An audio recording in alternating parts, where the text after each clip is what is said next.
بسم الله الرحمن الرحيم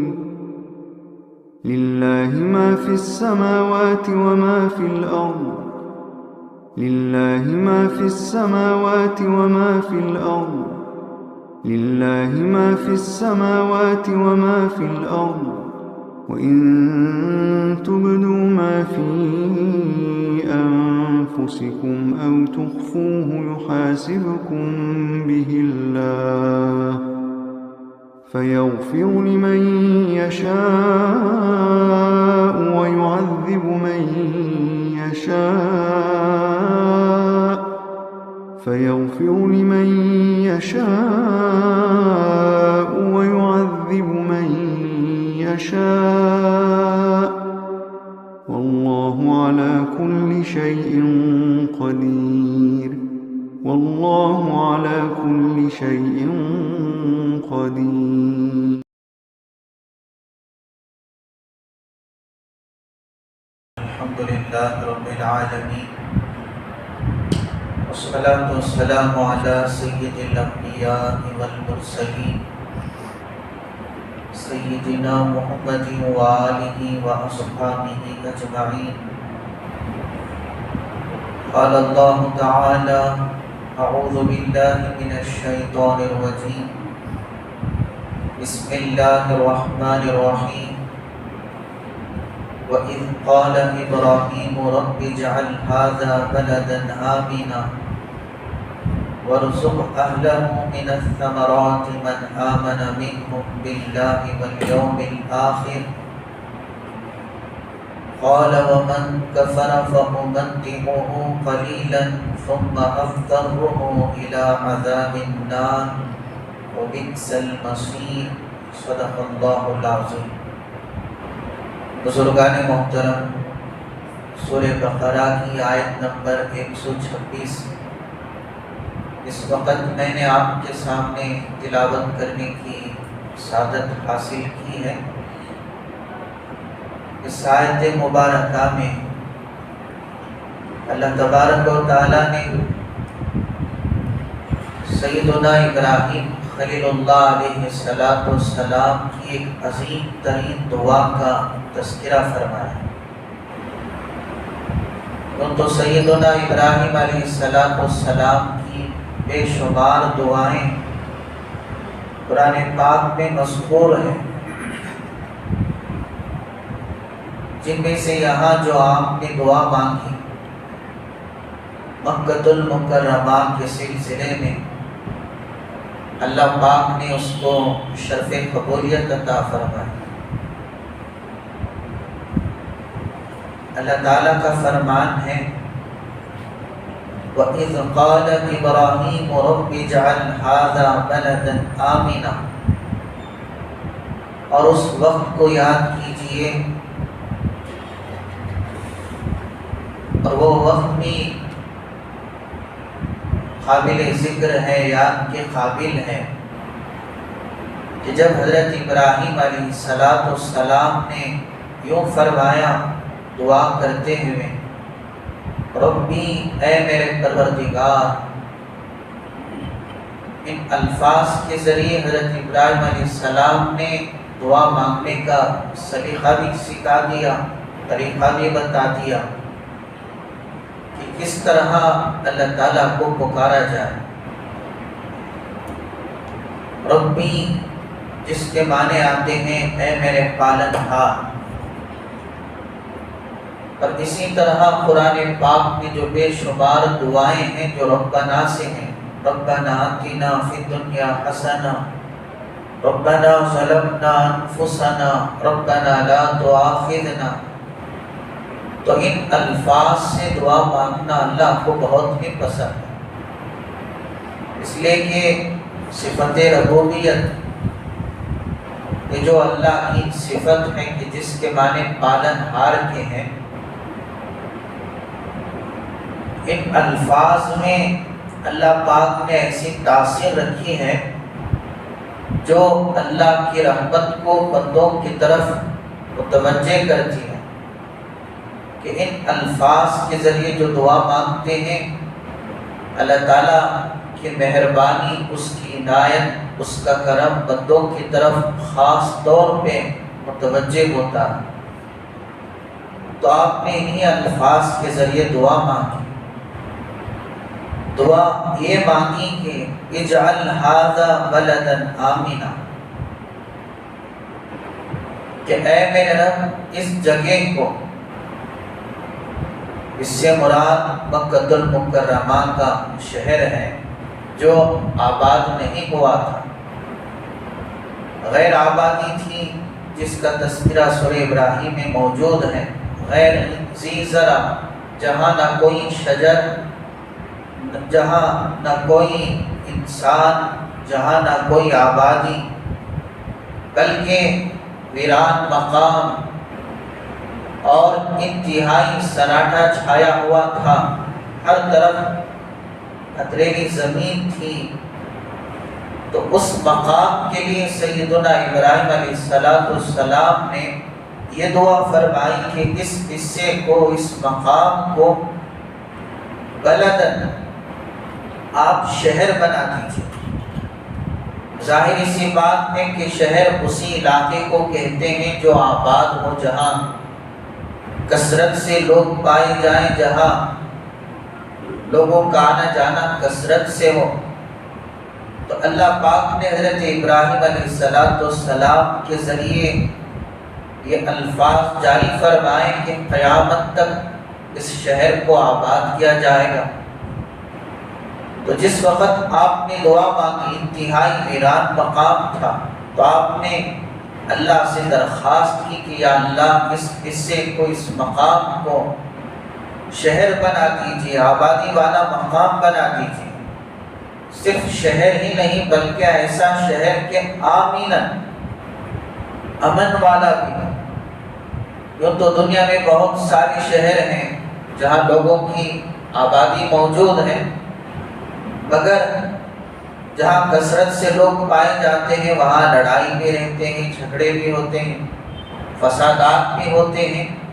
لیکن یا اللہ آپ اس شہر کو ایسا شہر بنا دیجیے، اس علاقے کو، اس مقام کو، جہاں رہنے والے امن محسوس کریں، مامون رہیں، محفوظ رہیں۔ مکۃ المکرمہ کے حق میں آپ نے یہ دو دعائیں خصوصیت سے فرمائی۔ ایک تو اس کو آباد کر دیجئے، شہر بنا دیجئے، اور شہر بھی ایسا شہر بنا دیجئے جو سراپا امن ہو۔ اللہ پاک نے آپ کی دعا قبول فرما لی۔ اس طرح اللہ نے مکۃ المکرمہ کو آباد فرمایا کہ سارے عالم میں کوئی علاقہ اتنا آباد نہیں ہوا جتنا مکۃ المکرمہ آباد ہوا۔ ہر کونے کونے سے اللہ نے اپنے بندے اور بندیوں کو وہاں پہنچایا جو اہل ایمان ہیں، اور اللہ نے اس طرح مکۃ المکرمہ کو فضیلت عطا فرمائی کہ در حقیقت سیدنا ابراہیم خلیل اللہ علیہ السلام کی دعا کی برکت سے، اور جو آپ نے دعا مانگی تھی، ایک تو شہر آباد بھی ہو، امن والا بھی ہو، اللہ نے فرمایا وَمَن دَخَلَهُ كَانَ آمِنًا، کہ جو بھی اس شہر میں داخل ہوگا وہ مامون ہو جائے گا، دینی اعتبار سے ہی، دنیاوی اعتبار سے ہی۔ دینی اعتبار سے اس طرح کہ یہاں کعبۃ اللہ کا طواف ہوگا، نمازیں ادا کی جائے گی، کعبۃ اللہ کا دیدار ہوگا، حجر اسود کا استلام ہوگا، اور اسی طرح حج کو ادا کیا جائے گا، عمرے کو ادا کیا جائے گا۔ تو اللہ تبارک و تعالیٰ نے دینی اعتبار سے ہی جہنم سے نجات پانے کا راستہ بتا دیا، اور جہنم سے امن پانے کا طریقہ بتا دیا، اور دنیاوی لحاظ سے بھی اللہ پاک نے مکۃ المکرمہ کو اس قدر امن کی جگہ بنا دیا کہ جہاں پر اگر کوئی کسی کو قتل کر کے بھی پہنچ جائے تو اس قتل کے بدلے میں مکۃ المکرمہ میں، حدود حرم میں، قاتل کو قصاص میں قتل نہیں کیا جائے، اس لیے کہ یہاں سراپا امن ہے، حتیٰ کہ انسان تو انسان، جانوروں کو بھی شکار نہیں کیا جا سکتا، جانوروں کو بھی یہاں امن کی جگہ ملے گی۔ یہی وجہ ہے کہ اللہ کی قدرت ہے کہ جو جانور بھی یہاں آتے ہیں وہ اپنے آپ کو مامون محسوس کرتے ہیں، محفوظ سمجھتے ہیں، انسانوں سے انہیں کوئی وحشت نہیں ہوتی، حتیٰ کہ یہ ایسی امن کی جگہ ہے کہ یہاں پر اگر کوئی ظالم بھی آ جائے، گنہگار سے گنہگار بھی آ جائے،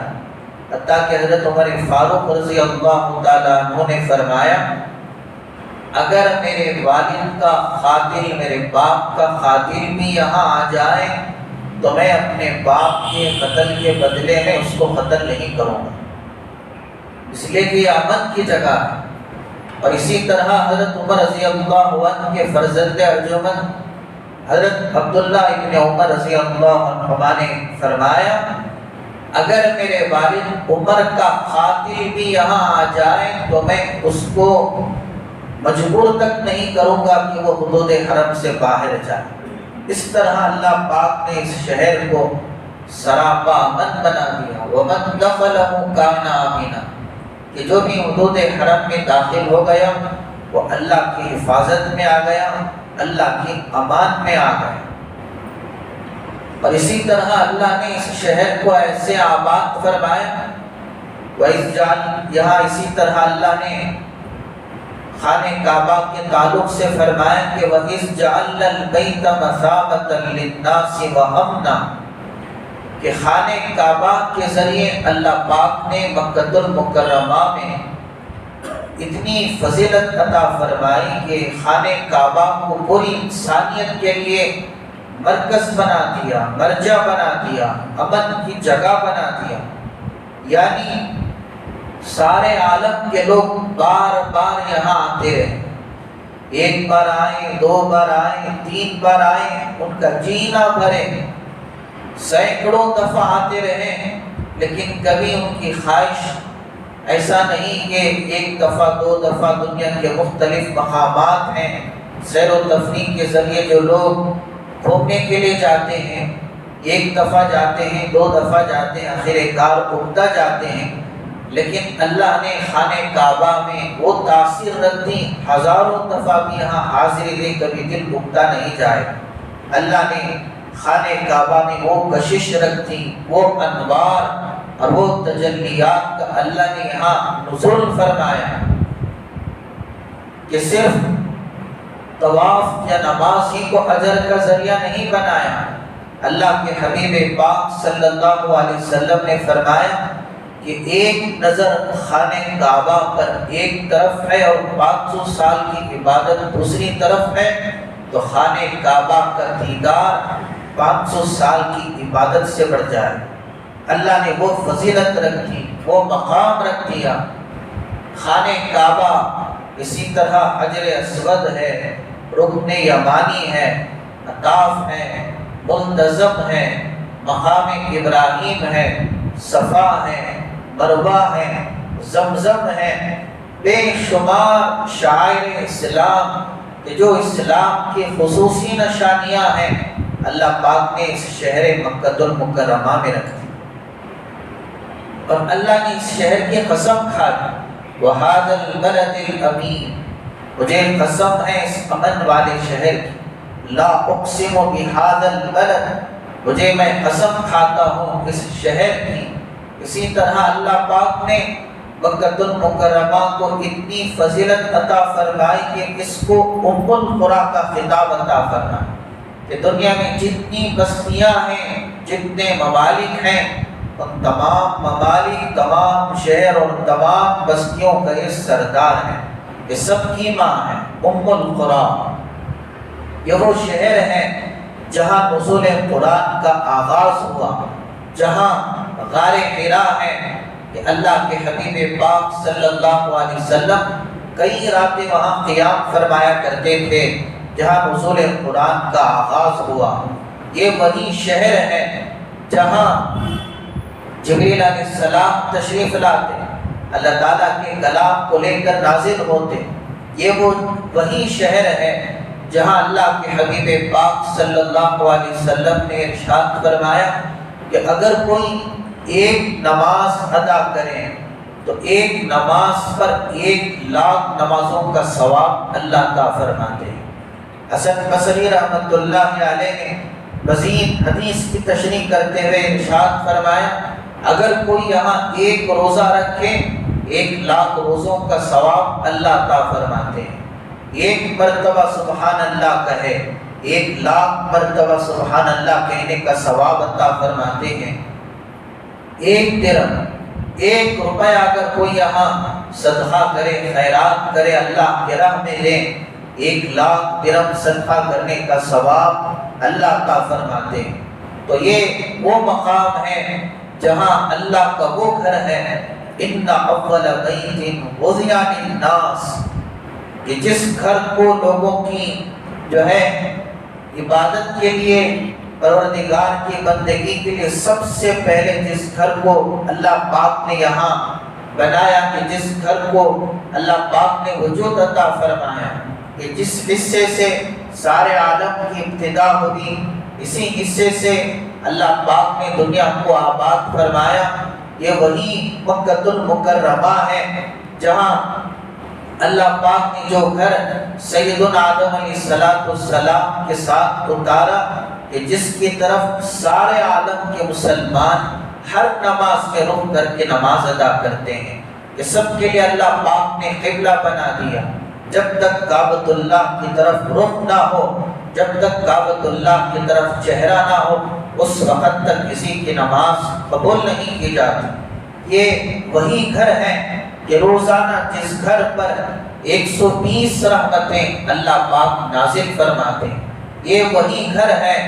جہاں پر حتیم ہے، اور حتیم بھی کعبۃ اللہ کے حصے میں داخل ہے۔ حضرت عائشہ صدیقہ رضی اللہ تعالیٰ عنہ بیان کرتی ہیں کنت احب ان ادخل البیت، کہ میں چاہتی تھی کہ میں بیت اللہ کے اندر داخل ہو جاؤں، وأصلی فیہ، اور بیت اللہ کے اندر میں نماز پڑھوں۔ آپ فرماتی ہیں اخذ رسول اللہ صلی اللہ علیہ وسلم بیدی، اللہ کے رسول نے میرا ہاتھ پکڑا، فادخلنی فی الحجر، اور آپ مجھے حتیم میں لے آئے، حتیم میں آپ نے مجھے داخل کر دیا۔ پھر آپ نے فرمایا عائشہ صلی فی الحجر، یہاں اس حتیم میں نماز پڑھنا، اس لیے کہ یہ حتیم کا حصہ بھی کعبۃ اللہ کا حصہ ہے۔ آپ نے فرمایا اس لیے کہ تمہاری قوم نے جب بیت اللہ کی تعمیر کی، اس وقت خرچے کی کمی کی وجہ سے اس حتیم کے حصے کو ویسے ہی باہر چھوڑ دیا، جو کہ بیت اللہ کے اندر میں داخل ہے۔ یہ بھی اللہ کی مصلحت ہے، اس لیے کہ قیامت تک بہت سارے مسلمان بندے بندیاں جن کی آرزو ہوگی، جن کی تمنا ہوگی کہ کاش ہم بھی بیت اللہ کے اندر داخل ہو کر نماز پڑھ سکیں۔ حالانکہ جہاں ہر کسی کو اجازت نہیں دی جاتی، رسوم کی ضرورت ہے، اقتدار کی ضرورت ہے، یا فلاں چیزوں کی ضرورت ہے، اللہ نے اہل ایمان پر اتنا بڑا فضل فرمایا کہ حتیم کے حصے کو اللہ پاک نے بیت اللہ کے باہر اپنی حکمت سے رکھوا دیا تاکہ ہر مسلمان کی تمنا آسانی سے پوری ہو سکے۔ تو جو بھی حتیم میں نماز پڑھتا ہے اس کو یہ جان لینا چاہیے کہ وہ بیت اللہ کے اندر نماز پڑھ رہا ہے۔ اسی طرح یہ وہی مکۃ المکرمہ ہے، اللہ پاک نے جنت سے جو پتھر اتارا جس کو حجر اسود کہتے ہیں، جو کہ حجر ابیض تھا، دودھ سے زیادہ سفید تھا، ابن بنی آدم کے خطاؤں نے جو ہے ہاتھ لگا کر اس کو بوسہ دے کر اس قدر سیاہ کر دیا کہ وہ حجر ابیض سے حجر اسود ہو گیا، یہ جو کہ بندوں کی مغفرت کا ذریعہ ہے۔ اسی طرح رکن یمانی ہے جہاں پر فرشتے طواف کرنے والوں کے لیے، رکن یمانی کے بوسہ دینے والوں کے لیے دعائیں مغفرت کرتے ہیں۔ اور یہی وہ شہر مکہ ہے جہاں بیت اللہ میں جو ملتزم ہے کہ جس سے میرے اور آپ کے آقا اللہ کے حبیب پاک صلی اللہ علیہ وسلم ایسے چمٹ جاتے تھے جیسے کوئی بچہ اپنے ماں سے چمٹ جاتا ہے، اور ایسے ملتے اور ایسی دعائیں فرماتے تھے کہ اللہ کے حبیب پاک صلی اللہ علیہ وسلم نے امت کو تعلیم دی، یہاں کوئی دعا رد نہیں ہوتی۔ یہی وہ شہر مکہ ہے، فیہ آیات بینات مقام ابراہیم، جہاں بے شمار نشانیاں ہیں، مقام ابراہیم ہے کہ جو جس پتھر پر کھڑے ہو کر سیدنا ابراہیم علیہ السلام نے بیت اللہ کی تعمیر فرمائی، وَإِذْ يَرْفَعُ إِبْرَاهِيمُ الْقَوَاعِدَ مِنَ الْبَيْتِ وَإِسْمَاعِيلُ، کہ جس کا تذکرہ یہاں اس اگلی آیت میں اللہ پاک نے فرمایا کہ سب سے بڑھ کر شہر مکہ میں جو اللہ نے اپنا گھر اتارا، در حقیقت اللہ پاک نے اپنے محبت کے اظہار میں، اس لیے کہ جو اہل ایمان ہیں والذین آمنوا اشد حبا للہ، اللہ تعالیٰ سے بے پناہ محبت کرتے ہیں، اور محبت کا تقاضا یہ ہے کہ محب اور محبوب کی ملاقات ہو جائے، مگر اللہ نے فرمایا لا تدرکہ الابصار، کہ ہماری آنکھوں میں اتنی طاقت نہیں کہ اللہ کو دیکھ سکیں، وَهُوَ يُدْرِكُ الْأَبْصَارَ، اللہ تو سب کو دیکھ رہا ہے، لیکن اللہ پاک نے کچھ چیزیں دنیا میں ایسی رکھتی ہیں کہ جنہیں دیکھ کر ہم تسلی پا لیا کریں، جن میں اللہ کا محترم شان گھر ہے، بیت اللہ ہے، ایک بار دیکھو، دو بار دیکھو، سینکڑوں مرتبہ دیکھو، جی نہیں بھرتا، اور یہ تصور اپنے دلوں میں پیدا کرو کہ اللہ کے گھر کے دیدار کا یہ عالم ہے، تو جب اللہ سامنے ہوگا تو کیا عالم ہوگا۔ در حقیقت اللہ کی محبت میں اس گھر کا طواف کیا جا رہا ہے، اللہ کی محبت میں اس کا دیدار کیا جا رہا ہے، در حقیقت اللہ کی محبت ہے جو حاجیوں کو اور معتمرین عمرہ کرنے والوں کو محبت یہاں کھینچ کر لا رہی ہے، ایک خانہ کعبہ کا چکر لگا رہے ہیں، صفا مروہ کے درمیان دوڑ رہے ہیں، در حقیقت یہ اللہ کی محبت ہے جو اہل ایمان کو بے قرار کر رہی ہے، در حقیقت جو خانہ کعبہ کا دیدار اور اس کی زیارت اللہ کی محبت کی یاد دلاتی ہے۔ یہی وجہ ہے کہ طواف کرنے والے اور اسی طرح خانہ کعبہ کا دیدار کرنے والے اللہ کی محبت میں ایسے منہمک ہو جایا کرتے تھے، ایسے ایسے برگزیدہ بندے کہ تاریخ کی کتابوں میں موجود ہے کہ ایک اللہ والے تھے، جب انہوں نے حج کا ارادہ کیا تو ان کا معصوم بچہ تھا، کہنے لگا کہ ابا جان کہاں جا رہے ہیں؟ باپ نے کہا حج بیت اللہ کے لیے جا رہا ہوں۔ بیٹے نے کہا کہ ابا جان جہاں آپ جا رہے ہیں اللہ کے گھر وہاں اللہ ہوگا؟ والد نے کہا کہ بے شک بیٹے وہاں اللہ موجود ہے۔ بیٹے نے کہا کہ ابا جان آپ مجھے بھی ساتھ لے چلیں، میں بھی آؤں گا۔ باپ نے کہا کہ ابھی تم چھوٹے ہو، آئندہ تمہیں لے جاؤں گا۔ اگر بیٹا اصرار کرنے لگا کہ میں آپ کے ساتھ آؤں گا تو اس اصرار پر باپ نے اپنے بچے کو ساتھ لے جانا چاہا۔ جب لے گئے حدود حرم میں داخل ہوئے، خانہ کعبہ کا دیدار ہوا، باپ اور بیٹے کی دونوں نے بیت اللہ پر نظر ڈالی، بیٹے کی ایک چیخ نکلی، وہیں بیٹے کا انتقال ہو گیا۔ والد پہنچے ہوئے بزرگ تھے، رجوع اللہ ہوئے، یہ کیا معاملہ ہوا؟ آواز آئی کہ تم نے بیت اللہ کو طلب کیا تو بیت اللہ کو پا لیا، تمہارے بیٹے نے بیت اللہ کے رب کو طلب کیا تو اس نے بیت اللہ کے رب کو پا لیا۔ در حقیقت خانہ کعبہ کا طواف ہو، اس کا دیدار ہو، اور مکۃ المکرمہ ہو، صفا مروہ کے درمیان سعی ہو، زمزم کا پینا ہو، مینا کی حاضری ہو، عرفات کی حاضری ہو، مزدلفہ کی حاضری ہو، ان تمام چیزوں سے اللہ کو پانا مقصود ہے، اللہ کو راضی کرنا مقصود ہے۔ جیسے مجنون کے بارے میں دیکھا گیا کہ وہ لیلا کی گلیوں کے در و دیوار کو چوم رہا ہے، بوسہ دے رہا ہے، کہا گیا کہ بے وقوف یہ کیا کر رہا ہے، دیواروں کو بوسہ دے رہا ہے۔ کہنے لگا کہ در حقیقت مجھے ان دیواروں سے محبت نہیں، بلکہ لیلا کی محبت نے مجھے اس کی گلیوں کے دیواروں کے چومنے پر مجبور کر دیا۔ اور اسی طرح بیت اللہ کا طواف ہو، صفا مروہ کے درمیان سعی ہو، مکۃ المکرمہ کی حاضری ہو، یہ اللہ کی محبت ہے کہ جو اہل ایمان کو بے قرار کر دیتی ہے۔ تو بزرگان محترم سیدنا ابراہیم علیہ السلام نے جو جو دعائیں فرمائیں اللہ نے آباد فرمایا، امن والا قرار دیا، اتنی فضیلتیں عطا فرما دی۔ اور اسی طرح آپ نے دعا فرمائی وَارْزُقْ أَهْلَهُ مِنَ الثَّمَرَاتِ مَنْ آمَنَ مِنْهُمْ بِاللَّهِ وَالْيَوْمِ الْآخِرِ، یا اللہ اس شہر میں رہنے والوں کو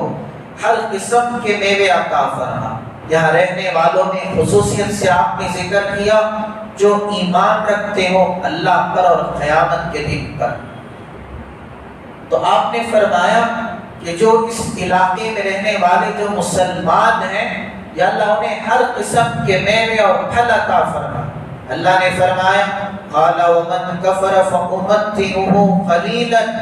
ابراہیم علیہ السلام نے دعا فرمائی جو خصوصیت سے ایمان والوں کے لیے کہ آپ کے دل میں اللہ سے خشیت تھی، ادب تھا، احترام تھا، تو اس لیے خصوصیت سے آپ نے اہل ایمان کا ذکر کیا۔ اللہ نے فرمایا جو کفر کرے انکار کرے، یعنی جو کوئی کافر بھی ہو ظالم بھی ہو، دنیا کے حد تک ہم اس کو دنیا میں بھی عطا فرمائیں، دنیا میں جب تک زندگی ہے عطا کریں گے۔ ثم اضطره الى عذاب النار، پھر جیسے ہی کافر کفر کی حالت میں مر جائے تو پھر ہم اس کو عذاب نار کی طرف، آگ کے عذاب کی طرف لوٹا دیں گے، وہ بئس المصیر، جو کہ انتہائی بری جگہ ہے۔ تو اللہ نے فرمایا کہ اس شہر کی برکت سے کافر بھی کھائے گا، ظالم بھی کھائے گا۔ تو اللہ پاک نے جو ابراہیم علیہ السلام نے مکے والوں کے لیے کھانے پینے کے لیے جو آپ نے دعائیں فرمائی، جبکہ ایسا علاقہ ہے کہ دور دور تک کوئی باغ نہیں، مگر اللہ نے ایسے پھلوں کا انتظام فرمایا کہ جو طائف کا حصہ ہے وہاں اللہ نے پھلوں کے باغات کا انتظام کر دیا۔ اللہ نے سورہ قصص میں فرمایا یجبا الیہ ثمرات کل شیء، ہر قسم کے پھلوں کو میووں کو اللہ نے مکے کے بازار میں پہنچا دیا، ہر قسم کی نعمتیں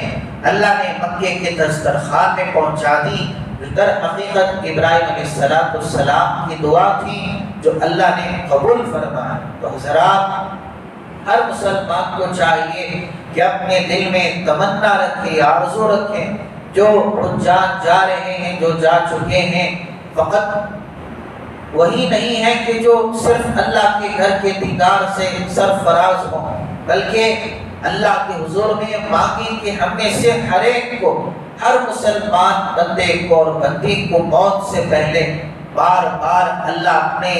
گھر کا دیدار نصیب فرمائے، مکہ المکرمہ کی حاضری کی دولت سے سرفراز فرمائے، اور مدینہ المنورہ کی حاضری کی دولت سے سرفراز فرمائے، اور اللہ تبارک و تعالی تمام حجاج کرام کے حجوں کو قبول فرما کر سارے عالم میں امن و امان کے اور مسلمانوں کی سر بلندی کے فیصلے فرمائے۔ آمین ثم آمین، وآخر دعوانا الحمدللہ رب العالمین۔ درود شریف۔ اللهم لك الحمد كله ولك الشكر كله، وصل على حبيبك سيدنا ونبينا ومولانا محمد وبارك وسلم۔ ربنا آتنا في الدنيا حسنة وفي الآخرة حسنة وقنا عذاب النار۔ اللهم ارزقنا حجا مبرورا وحجا مقبولا وسعيا مشكورا وذنبا مغفورا وتجارة لن تبور۔ اے اللہ ہم سب کے گناہوں کو معاف فرما، ہم سب کے خطاؤں کو درگزر فرما، رحم و کرم کے فیصلے فرما۔ یا اللہ دنیا میں جو تو نے اے اللہ اپنا گھر جنت سے اتارا ہے سب سے اعلیٰ، اور اے اللہ تمام عبادت گاہوں میں سب سے پہلی عبادت گاہ، اے اللہ بار بار ہم میں سے ہر ایک کو اپنے گھر کا دیدار نصیب فرما۔ اے اللہ جو حجاج پہنچ چکے ہیں، پہنچنے والے ہیں، سب کو حج مبرور و مقبول کی سعادت نصیب فرما، کسی کی قربانی کو ضائع نہ فرما۔ اے اللہ خاص طور پہ حرمین شریفین کا ادب و احترام کرنے کی توفیق نصیب فرما۔ اے اللہ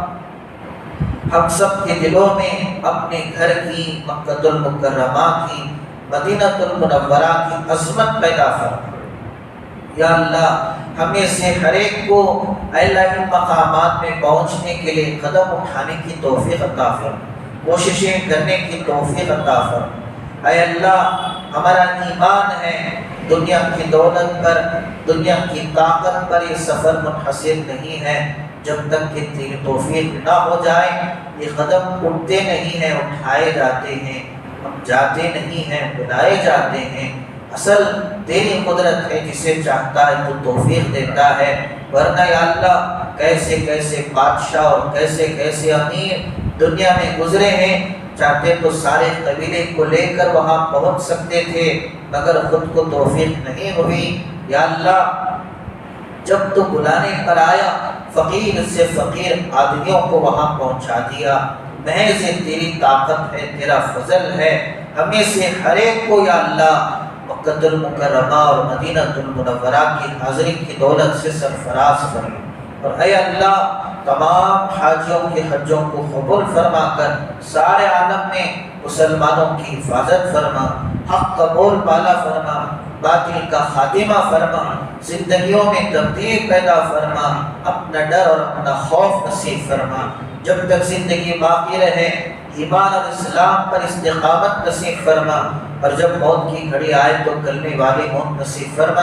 ہماری دعاؤں کو محض اپنے فضل و کرم سے حضرت رسول اللہ صلی اللہ علیہ وسلم کے صدقے و فعل میں قبول فرما۔ سبحان ربک رب العزت عما یصفون وسلام علی المرسلین والحمد للہ رب العالمین۔